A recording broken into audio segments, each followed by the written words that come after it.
Hello guys, स्वागत है आप सभी का हमारे यूट्यूब चैनल में। तो आज हम फिर आप लोगों के लिए एक वीडियो लेके आए हैं। तो चलिए बिना देरी के वीडियो को स्टार्ट करते हैं। उससे पहले आप लोग वीडियो को एक लाइक कर दीजिए और चैनल को सब्सक्राइब कर दीजिए। तो पिछले वीडियो में हमने भाग संख्या 1 देखा था, आज हम देखेंगे भाग संख्या 2। संख्या 2 में क्या कहता है? भाग संख्या 2 में है नागरिकता। यह अनुच्छेद 5 से 11 तक है। तो नागरिकता को ब्रिटेन से लाया गया है, यह ब्रिटेन के संविधान से लाया गया है। यह 18 साल के बाद ही किसी नागरिक को मिलता है, मतलब उस देश के नागरिक को मिलता है। जैसे हम भारत के नागरिक हैं तो भारत के नागरिक।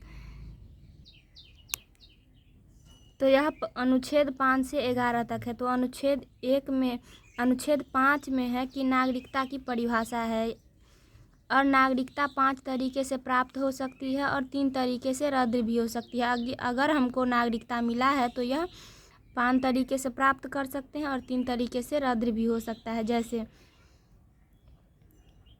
इसको प्राप्त करने का जो नियम है वो है जन्म के आधार पर, वंश के आधार पर। जैसे विदेशी राज्य को अगर हम मिलाएंगे तो उनको भी हमें नागरिकता देना पड़ेगा। और पूंजीकरण, देशीकरण और नष्ट होने के 3 तरीके हैं। जैसे अगर हम पागल दिवालिया हो गए तो हमारा नागरिकता जो है पहले से मिला हुआ है वो भी ख़त्म हो जाएगा। अगर हम कोई देश विरोधी काम कर दिए तो भी हमारा नागरिकता ख़त्म हो जाएगा। और अगर हम किसी दूसरे देश का नागरिकता ले लिए तो भी हमारा नागरिकता, भारत का नागरिकता जो है वो ख़त्म हो जाएगा। तो 3 तरीके से हमारा नागरिकता ख़त्म हो जाएगा और 5 तरीके से हम प्राप्त कर सकते हैं नागरिकता। तो अनुच्छेद 5 में कहता है कि नागरिकता की परिभाषा है, और अनुच्छेद 6 और 7 उतना इम्पोर्टेंट नहीं है, एग्ज़ाम के व्यू से ये नहीं पूछा जाता है। अनुच्छेद 8 में कहता है यदि हम विदेश में भ्रमण करने जाएंगे, घूमने जाएंगे, फिरने जाएंगे, अगर हम विदेश में शादी भी कर लेंगे तब भी किसी की नागरिकता ख़त्म नहीं होगी। अनुच्छेद 9 में कहता है यदि हम विदेशी नागरिकता ले लिए, समझिए अगर कोई विदेश गया घूमने और वहीं शादी करके बस गया और वो उस देश का नागरिकता ले लिया तो भारत की नागरिकता समाप्त हो जाएगी। तो यह अनुच्छेद 9 में कहता है कि अगर हम विदेशी नागरिकता को ग्रहण कर लेते हैं तो हमारा भारत की नागरिकता जो है वो ख़त्म हो जाएगी। अब है अनुच्छेद 10। अनुच्छेद 10 में कहता है नागरिकता का बना रहना, आम आदमी का नागरिकता जो है उनका बना रहना जब तक कि वो कोई देश विरोधी काम न कर ले। और अनुच्छेद 11 में कहता है कि नागरिकता संबंधी कानून बनाएगा सांसद, गृह मंत्रालय द्वारा। गृह मंत्रालय उनको मदद करेगी कानून बनाने में। अनुच्छेद 11 में कहता है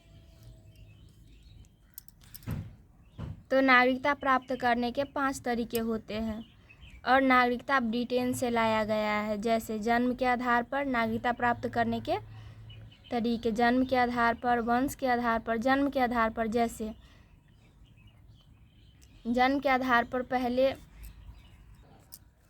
हम जन्म के आधार पर नागरिकता प्राप्त कर सकते हैं, वंश के आधार पर भी नागरिकता प्राप्त कर सकते हैं।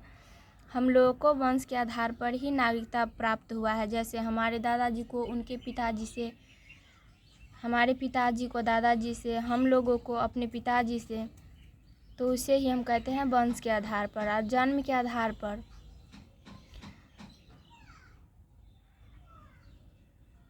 विदेशी राज्य को मिलाने पर, अगर हम किसी विदेशी राज्य को, जैसे सिक्किम को हमने मिलाया तो हमको नागरिकता देना पड़ा था, उसी तरह विदेशी राज्य को अगर हम मिलाएंगे तो हमें उनको नागरिकता देनी पड़ेगी। और पूंजीकरण में अगर कोई व्यक्ति, मतलब जो भारत का नहीं है, और वो पूंजीकरण तरीके से अगर नागरिकता प्राप्त करना चाहता है तो उनको पहले 7 साल तक भारत में रहना पड़ेगा, उसके बाद ही उनको पूंजीकरण के तरीके से नागरिकता दिया जाएगा। और देशीकरण में 10 साल तक पहले उनको भारत में रहना पड़ेगा, उसके बाद ही उनको नागरिकता देना पड़ेगा।